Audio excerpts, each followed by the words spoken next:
Let's go. Strong signal. Station. We're rolling. We're gonna go in 7, 6, 5, 4, 3, 2, 1. Bringing you on the front line and beyond the headlines. Beyond the headlines. Outside the wire. Outside the wire.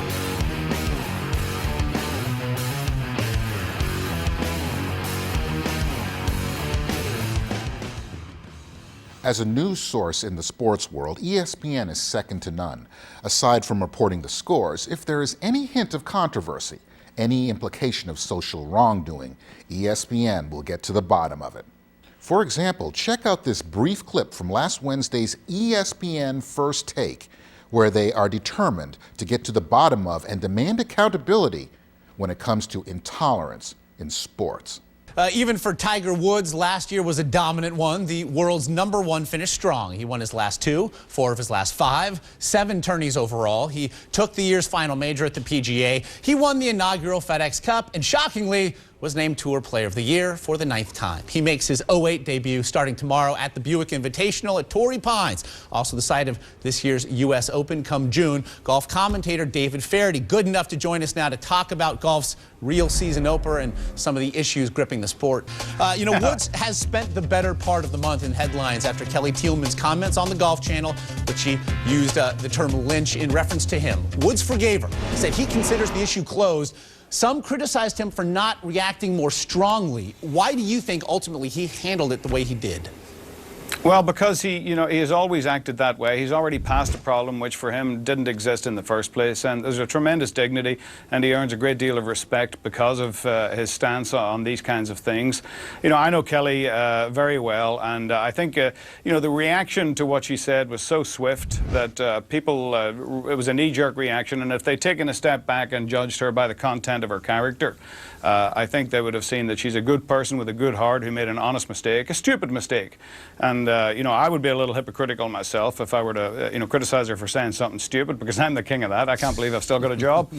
But for Tiger, it never was an issue. He knows Kelly. He knows that she's a good person, and it's time to move on. Again, a mistake for which she was suspended 2 weeks. Meanwhile, the controversy reignited when Golf Week featured a noose on a recent cover. It cost the top editor his job. What did you think when you saw it? I've actually been in the Caribbean for a week or so, and I haven't seen the cover, but, I can imagine that's not a bright move. How is this resonating on the tour? How has this whole controversy resonated among the players? I think it really is a non-issue among the players because they know Kelly Tillman. She's done a great job. It's difficult to be a female anchor in what's really perceived as a men's sport. She's done a wonderful job alongside Nick Faldo. And people know who she is, and she's just not that kind of a person. So it's a much bigger deal, I think, nationally in the media than it is, in the insular world of professional golf. Now, when it comes to intolerance, ESPN didn't let it go. That is, when it comes to everyone but them. For those of you who watch ESPN First Take in the later morning, you may have noticed something missing this week. Something like the co-host.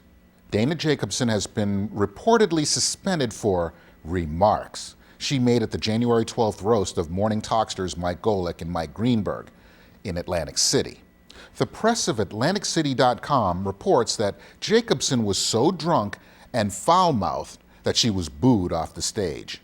ESPN anchor Dana Jacobson made an absolute fool of herself, swilling vodka from a Belvedere bottle, mumbling along and cursing like a sailor as Mike and Mike rested their heads in their hands in embarrassment.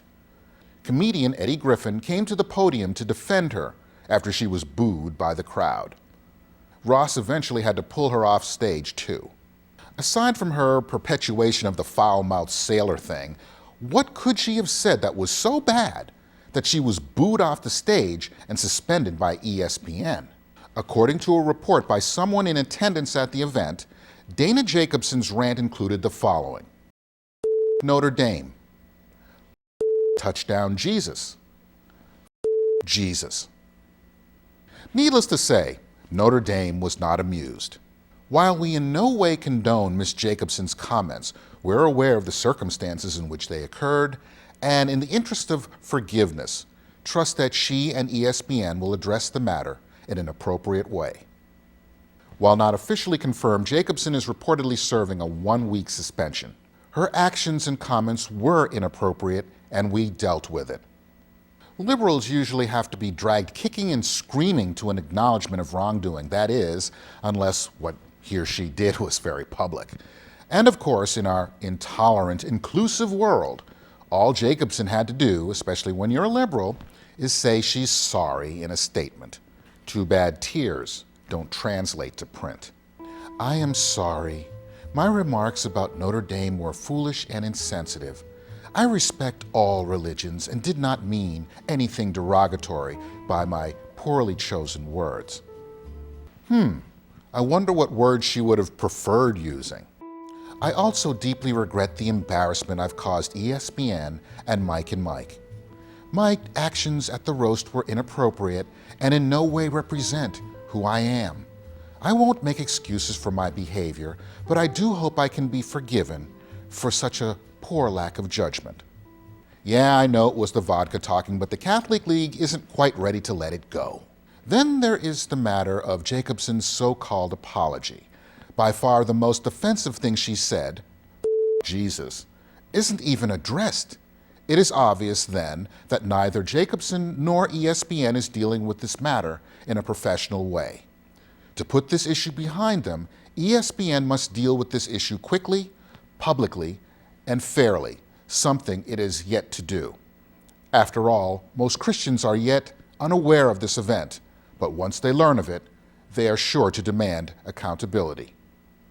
While she hasn't been quoted as apologizing to Christians or Jesus himself, it would appear Dana Jacobson has been forgiven, as she's still employed for now. She's lucky she went off on those intolerant Christians, because had she said the same thing about Muslims, she'd be in the witness protection program today. To think that an organization with as many liberal sports commentators as ESPN would even take such an action instead of excusing it as free speech is notable. Then again, if a conservative said the F word and attached to it a liberal icon, he or she would have probably been canned. Tell me I'm wrong.